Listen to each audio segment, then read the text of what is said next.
message. But you get to be with Mackenzie, that's better. Okay, well, we are going to continue where? In the book of Mark. We are just, the story is continuing to unfold, the glory of God through Jesus Christ. And we're coming to one of my favorite stories. I should know every story should be like a favorite, but this one has touched my life so much and so encouraged me that I hope I can convey some of the truth in this story to you, that you too may be blessed. It's found in Mark chapter 14. We've just finished the long discourse, the long teaching Jesus gave in response to the question about when these things are going to happen for the destruction of the temple.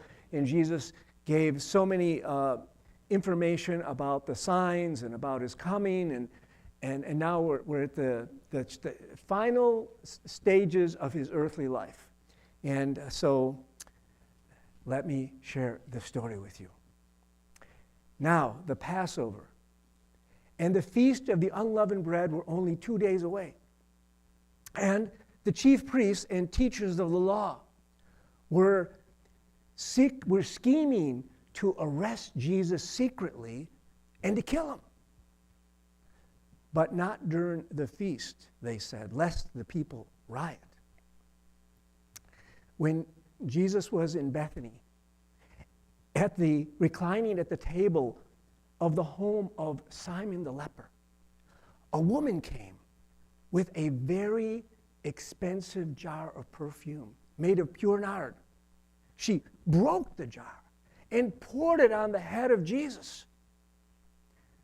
Some of those present were indignantly speaking to one another indignantly, saying, "Why this waste of perfume? It could have been sold for more than a year's wages and the money given to the poor." And they rebuked her harshly. "Leave her alone," Jesus said. "Why are you bothering her? She has done a beautiful thing to me. The poor you always have with you, and you can give to them anytime you want, but you will not always have me. She did what she could. She poured perfume on my body ahead of time to prepare for my burial. I tell you the truth, wherever the gospel is preached throughout the world, what she has done will also be told in memory of her." Then Judas Iscariot, one of the 12, went to the chief priests to betray Jesus to them. They were delighted, and they offered to pay him some money. So he watched for an opportunity to turn Jesus over to them. Let's pray. Lord, what a beautiful story, and also an ugly story. I pray that your heart for us and the heart of worship would come out, that we could be like Mary. In Jesus' name, amen. We see that at the beginning of this story, we have the scheming, we have the people that are plotting to kill Jesus, to do this terrible thing. And at the end of the story, we're told about Judas Iscariot, who's going to the chief priests to betray Jesus. Something ugly, something terrible, something plotting in secret, something about the evil of the human heart being seen, something about the way that people operate to scheme to do what is wrong. And in between those two things, we have the beauty of a woman who is worshiping. We have the beauty of someone who, not privately like these guys are scheming to do evil, but someone who is so devoted that she publicly wants to express her love for God. And this is the world that we live in, a world that is filled with ugly evil and plotting, a world that you can see people trying to do the things in secret that God hates. But we also have the beauty of those who become worshipers of God, those who are no longer hindered by what people think, those that are so devoted to God that they pour out their lives. And so let us see this contrast for what God wants to show us about what beauty looks like. Because he says she did a beautiful thing. We should find out what is so beautiful that this woman did. And I think the Bible is very clear to put this contrast. We are often seeing this contrast in the book of Mark between those whose hearts are to impress and to do ugly things and those that are doing beautiful things, like the widow. In contrast to those who gave their giving in a showy way, there was a widow who gave her last 2 cents before God. So let us look at this story. What we see here is that this woman, by the way, we're told elsewhere that this is Mary of Bethany. Mary of Bethany is the one who has a sister Martha and a brother Lazarus. This is the Mary who's in this story. And what we're told is that she decides to go and get the thing that is probably has to be the most valuable thing that she has. This jar that has been reserved as savings. It's like at least a year's worth of savings in this jar. It was her savings for the future. It was her thing that could be used to be showing her most devotion. And she decides at this moment that what should happen with that perfume is that it be poured on Jesus. Now why? Why does she decide right now that this is the time? We know that there's 3 times that Mary is featured in the Bible. One time is when her sister Martha invites Jesus into their home, and we find Mary sitting at the feet of Jesus, listening to what Jesus has to say. That she's in the position of a disciple. She wants to find out what Jesus has to say to her. And then we also know another story where Mary, brother Lazarus, dies, and when Jesus is seemingly late coming to the scene, that she is at the feet of Jesus praying and asking Jesus about her brother. And now we have her here in this story coming. Also, we're told that she was not only pouring the perfume on the head of Jesus, but also then she later wiped his feet, and she was at his feet. So in each place, Mary is this humble woman at the feet of Jesus, but evidently, just like she was listening to Jesus, hearing what he had to say, she must have heard what he had to say, because we are told prior to this account that one of the things that Jesus was teaching was that he was going to die. Now we understand that the disciples, no matter how many times Jesus told the plan of God to them, listen, after 3 days, I'm going to rise from the dead. I'm going to be crucified. I'm going to be beaten. This is what's going to happen to me. And Jesus has said it again. And out of all the people who hear it, Mary is thinking, if he's going to die, what can I do for Jesus ahead of his death? And she decides, well, I'm going to take this perfume and pour it on Jesus. A sensitivity to what God is doing at that moment, the sensitivity to hear the voice of God, to hear what Jesus says and to respond to it is always a characteristic of true disciples of Jesus.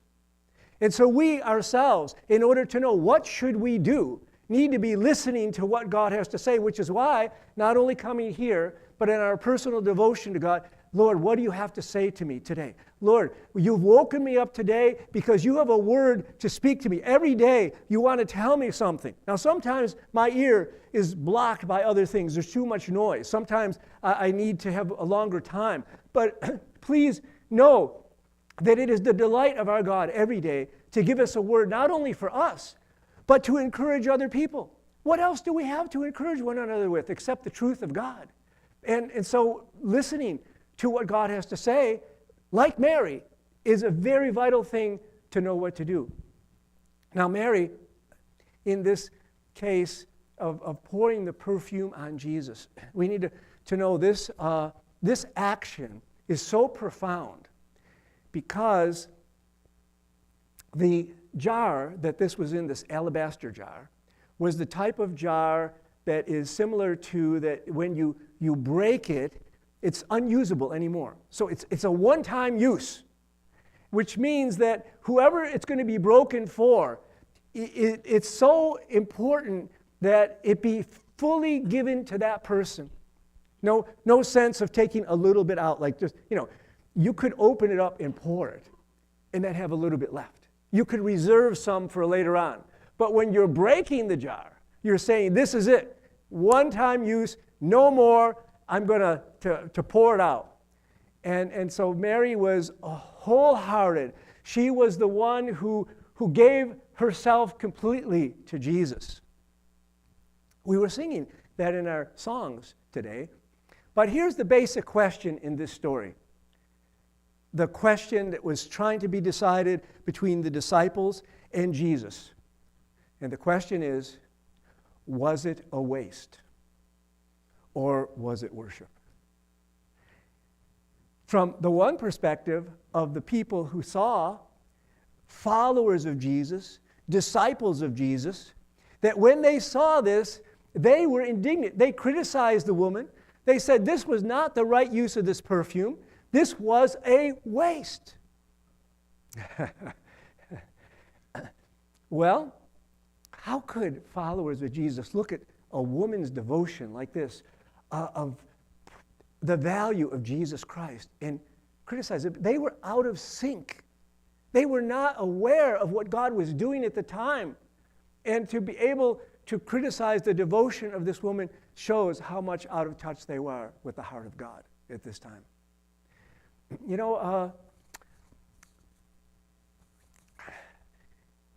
There are a lot of times in our life, if we follow God, that sometimes it will look like a waste to other people.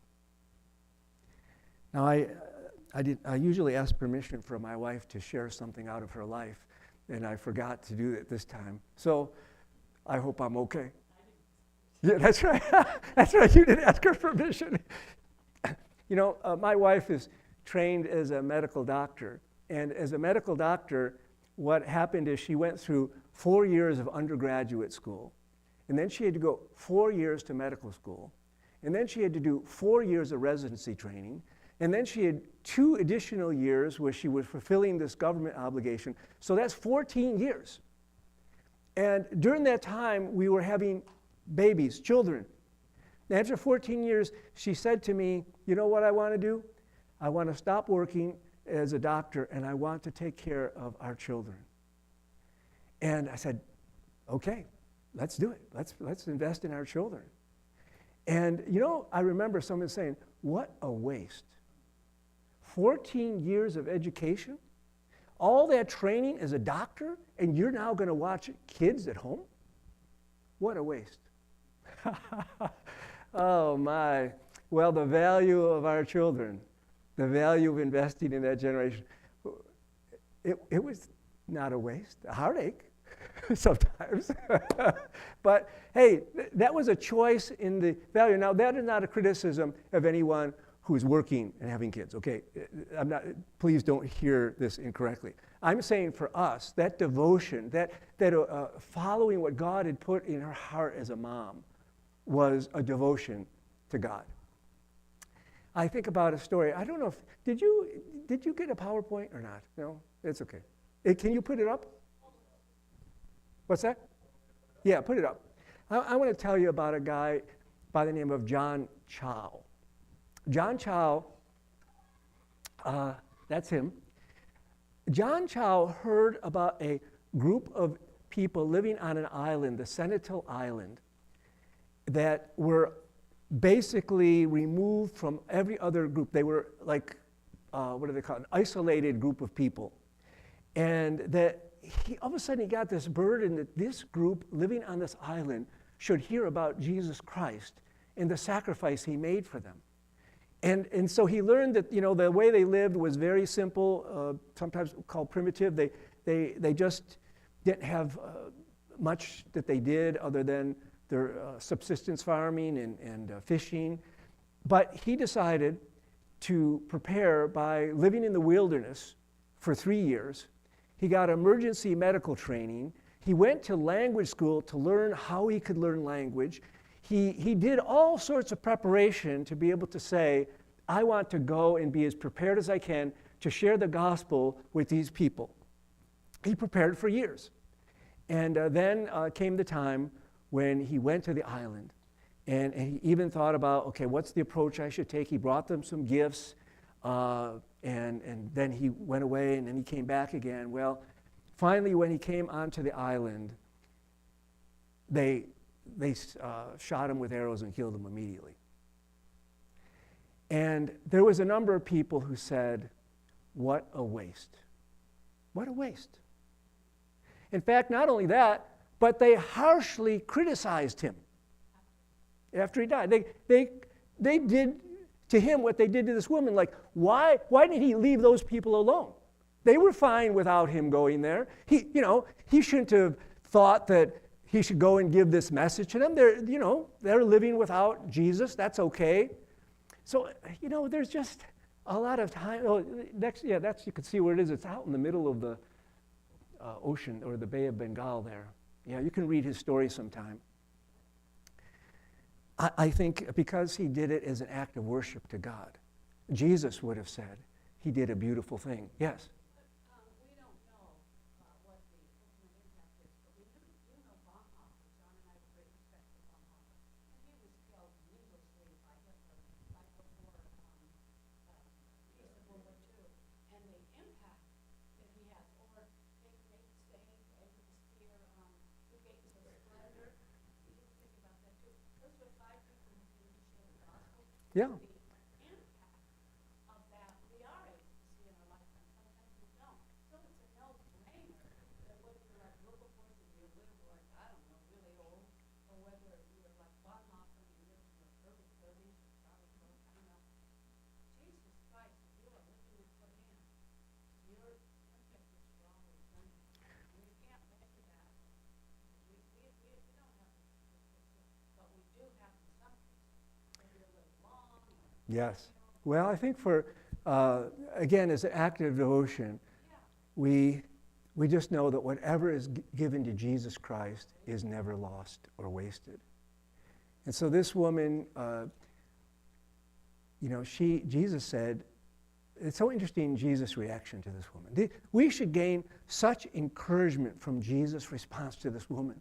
First of all, this is the second time that Mary has been criticized. If you remember when she was sitting at the feet of Jesus, Martha came and said, Lord, don't you care that my sister has left me to do all the work? Tell her to help me. Basically, rebuke her for sitting here. Tell her to get with the program and get up and get working. And Jesus did not do that, right?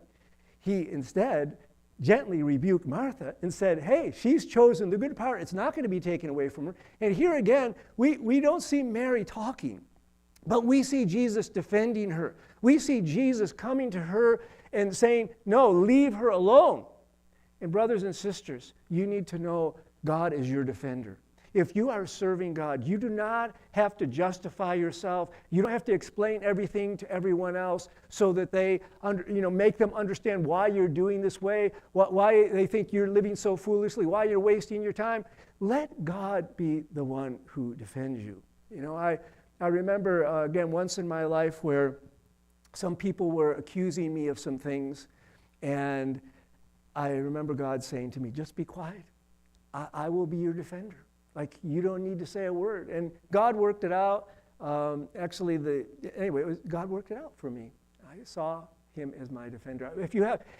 Please know these words of Jesus. When Satan is coming to buffet you, when those who are criticizing you, when you're making your decisions to devote yourself to God, hear Jesus rebuking Satan and those critics to say, why are you bothering you? Leave alone. Wow. And then the other thing that Jesus remarks about this woman, besides defending her, he says to her that she did what she could. And that means when God is looking at our life, he's not looking at what we can't do, just what you can do. And you know, I feel like in my life, there's so many things that I would like to do that I cannot do. So many things I run out of time for. So many goals and desires that I have that are unfulfilled. But I find these words so encouraging that at the end of the day, when I said I did what I could, and I leave the rest with God, that's all I can do. And Jesus saying, you did what you could. So brothers and sisters, there may be some things you can't do, but what can you do? What has God given to you to serve Him with that you can say, I did what I could? I did what I could with the gift that He gave me, with the spiritual gift that He gave me. I did what I could with the material things He gave me. I did what I could with the opportunities He gave me. That is what God would expect of us. Never expect from us what we cannot do. Now, there's some things that He calls us to do that He needs to empower us to do that other people say, well, it's impossible to do that. Oh, with God, all things are possible. But know that you're not infinite. You cannot serve everybody, right? So you do what you can do. Now, in this story, her life is linked together with the ultimate purpose of God. What is the ultimate purpose of God? Is to have His name glorified among every people. That throughout the world the gospel is to be preached. And somehow what this woman does is now connected with this overall purpose of God, that the gospel is going to be preached among the nations, and what she's done is going to be talked about. Why is this thing going to be talked about more than other things? Like, there's so many things that were done in the gospel accounts. Why does Jesus say this one thing is the thing that is going to be talked about? In addition to, you know, what Jesus does. Anybody got an idea?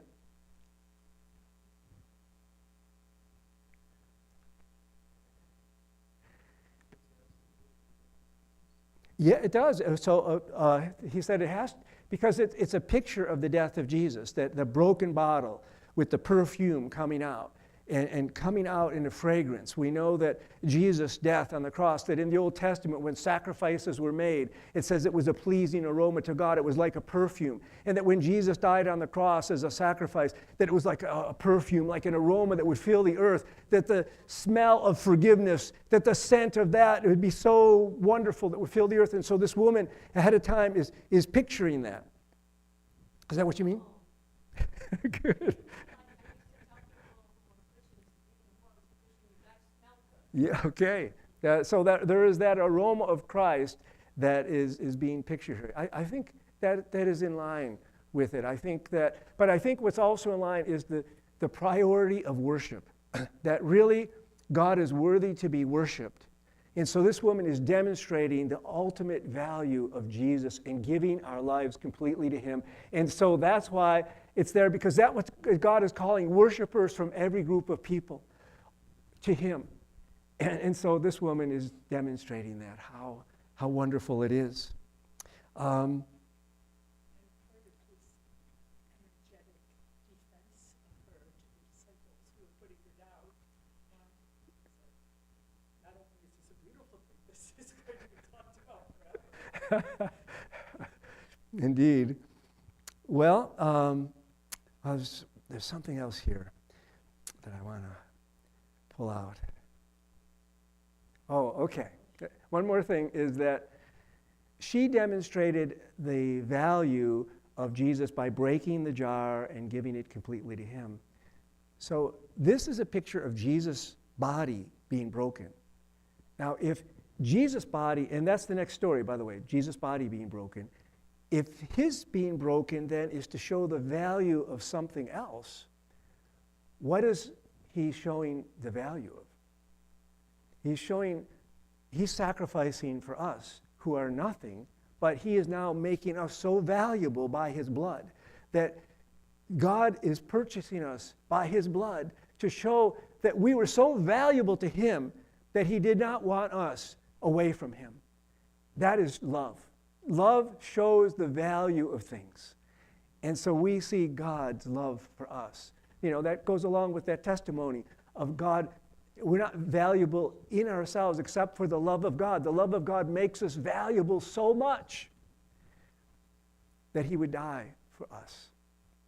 Wow, I just love this story, and I hope it can. We need to become like Mary. We need not to hold back from God. The word extravagant, this woman was extravagant in her worship. Extravagant goes along with the idea of being wasteful, but it wasn't wasteful because it was being given to Jesus. I think so many times in our lives we're so controlled and so much afraid of being extravagant because we're afraid of what other people think. And I hope we can get increasing freedom together with one another, increasing sense of joy that we can give our whole self to Jesus Christ, and that can come out in the way that we sing. It can come out in the way that we do other things in service, the way that we love people. Let us be passionate people. Let us be the type of people that, doesn't worry about what other people think. Let us be so devoted to Jesus Christ that our lives are seen as extravagant in the way that we give. Love always gives. That is always the evidence of love. And so this woman loved Jesus. Any question about this story? Any thought? Anything touching your heart on this story?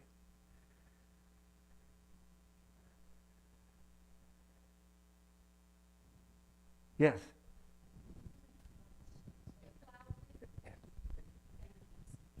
No problem. Yes. Isn't it when she put that delicious oil on him, isn't it she smelled the same just like Jesus, even though she didn't put it on herself? She was just putting on him, and whenever she walked away, she smelled the same just like a Jesus. It says the aroma, actually, in John's account, the aroma filled the room, that everyone could smell that aroma. Not only that, but do you realize when it says that she anointed Jesus' body ahead of time for his burial? There was no time to anoint him before when he was taken down from the cross. But do you realize that when those soldiers put Jesus on the cross, that he smelled like perfume?